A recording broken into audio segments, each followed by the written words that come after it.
Halo semuanya, perkenalkan nama saya Nur Alia Fitriani dari Prodi D3 Keperawatan Poltekkes Kemenkes Bengkulu. NIM P0712 2012 3044. Baik, di sini saya akan menjelaskan tentang materi kewirausahaan. Baik, yang pertama kita akan bahas secara umum kewirausahaan itu apa. Kewirausahaan adalah proses mencari, menciptakan, dan menerapkan inovasi untuk memecahkan masalah dan memanfaatkan peluang. Kewirausahaan juga dapat diartikan sebagai kemampuan untuk mendirikan dan menjalankan bisnis. Kewirausahaan juga dapat diartikan sebagai kemampuan untuk mendirikan dan menjalankan bisnis. Selanjutnya kita akan membahas jenis kewirausahaan. Jenis kewirausahaan terbagi menjadi 4 jenis. Yang pertama itu ada kewirausahaan kecil, kewirausahaan bisnis besar, kewirausahaan startup, dan kewirausahaan sosial. Yang pertama kita akan bahas kewirausahaan usaha kecil. Menurut SBA, usaha kecil adalah usaha yang memiliki kurang dari 500 karyawan. Lalu kewirausahaan usaha kecil adalah apa yang dibayarkan banyak orang ketika mereka berpikir untuk menjadi pemilik usaha.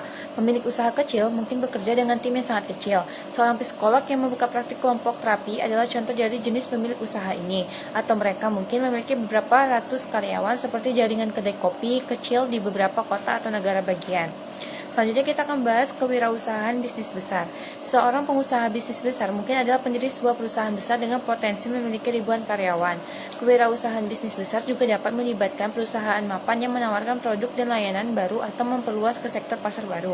Berdasarkan permintaan konsumen, perusahaan seperti Google, Apple, dan Microsoft adalah contoh bagus dari jenis bisnis yang terus berkembang ini. Selanjutnya kita kewirausahaan startup.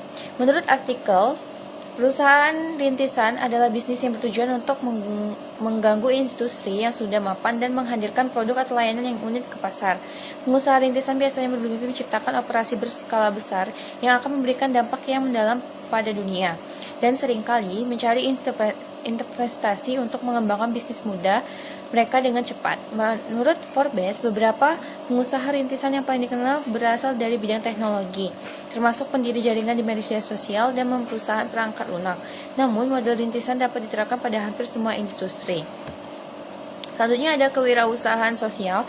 Yang pertama itu bisa dengan cara strategi online. Melalui pertama media sosial, buat akun di media sosial seperti Instagram, Facebook, dan Twitter untuk mempromosikan produk dan berinteraksi dengan pelanggan. Lalu selanjutnya kedua itu ada iklan online. Gunakan iklan online untuk seperti Google atau Facebook untuk menjangkau pelanggan yang lebih luas. Selanjutnya itu ada e-commerce.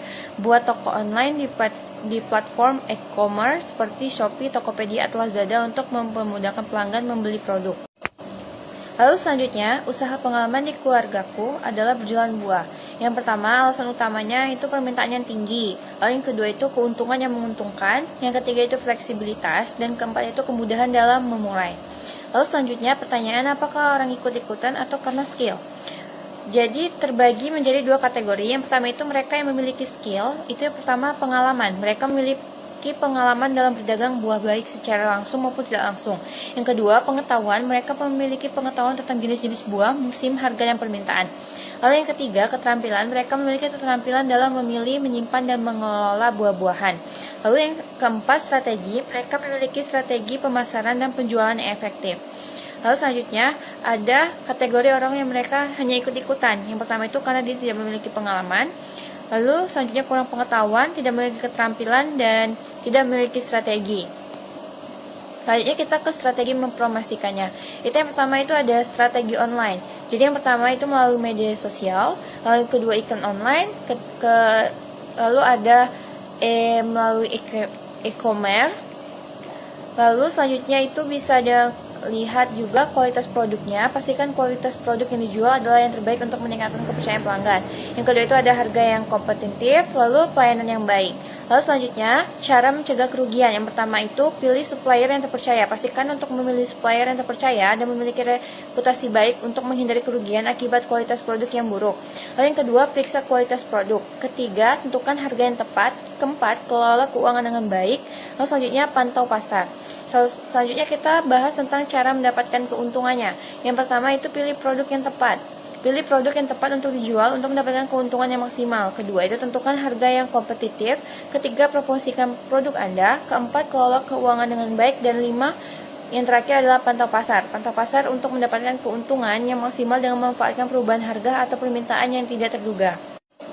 Baik, terima kasih. Sampai di sini saja penjelasan dari saya. Wabillahi taufiq wal hidayah. Wassalamualaikum warahmatullahi wabarakatuh.